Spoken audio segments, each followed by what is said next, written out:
Ordinary Men was a book which was a case study of a single killing unit, but important because it illuminated, I think, wider questions concerning the motivation and the mindset and the nature of the men who were an important cohort of grassroots killers. One of the arguments of the book is that the men of Reserve Police Battalion 101, middle-aged conscripts, were in fact a group of men who would have been the least likely people to become professional killers on behalf of the Nazi regime.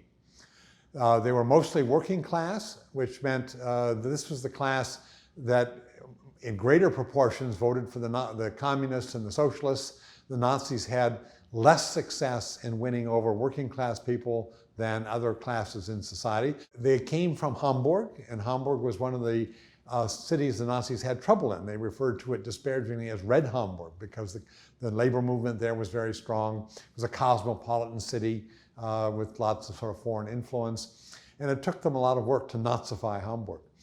And they were middle-aged. These were people who were not eligible for compulsory wartime service until 1941, when they expanded the age of compulsory military service from 35 to 48. Now, these people were still too old for the Army. The Army didn't want 48-year-olds, but they still had to do military service, contributing to the war effort, so they were drafted as reservists into the Order Police. And these battalions of Order Police were supposed to serve way behind the lines. You know, the front is deep in Russia. These people were sent to Poland, where they would, in a sense, take up what would be considered the less arduous and less militarized kinds of duties to spare German manpower for elsewhere. So in terms of age, these people then had been too young to fight in World War I. So they weren't brutalized by trench warfare.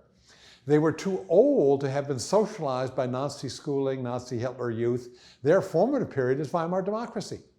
They knew other standards. They had other measuring sticks by which to measure the Nazis. So it was this age group, in a sense, that was fell between, in a sense, the brutalizing experience of trench warfare in World War I and the mass death of World War I and the Nazification of German society, with particular emphasis on youth after 1933. And this is what made up Reserve Police Battalion 101. Of course, the key thing in the book is this battalion, nonetheless, and even starting a year late, they were not in Russia in 41. They don't come to Poland as a killing unit until the summer of 42. And even with that, they become the fourth most lethal police battalion in all of the Third Reich, with a body count, these are 500 reservists, with a body count of over 87,000 Jews that they either shoot or put on the trains to Treblinka and ghetto roundups. So the title of the book was to imply, in a sense, that at the grassroots, you didn't need Nazi ideologues. You didn't need professional anti-Semites. You didn't need people who had been incorporated in the Nazi movement. That other factors were at work that allow a regime like the Nazis to harness all sorts of people in the population to become complicit in their policies of mass murder. Now, I argued in the book that given the fact that they did not have a high percentage of Nazis, they were not subjected to intense indoctrination or long training. They were not under direct SS command. That basically what was key in here were what I considered factors of group dynamic. That is, we're not going to explain Holocaust killers on the basis of them being psychologically abnormal, of being psychopaths. We have to get beyond the notion that the people who were the killers of the final Sushin were somehow psychologically fundamentally different than you and I. And that's a discomforting thought. I mean, we don't like to look in the mirror and said, you know, but for whatever, if I had been in that situation, do I know what I would have done? And so I argued really what we really had to look at was not abnormal psychology of individuals, but the dynamic of group behavior and the pressures that are exerted in a small group, particularly an occupation unit in foreign territory, a hostile territory in war, where they have no other support network, where peer pressure, role adaptation, deference to authority, all of these factors we know from other kinds of social psychological experiments shape people's behavior in groups in ways that they will do things they would never do as individuals. Also key in this was, of course, this was a case where the commander made it very clear people didn't have to shoot.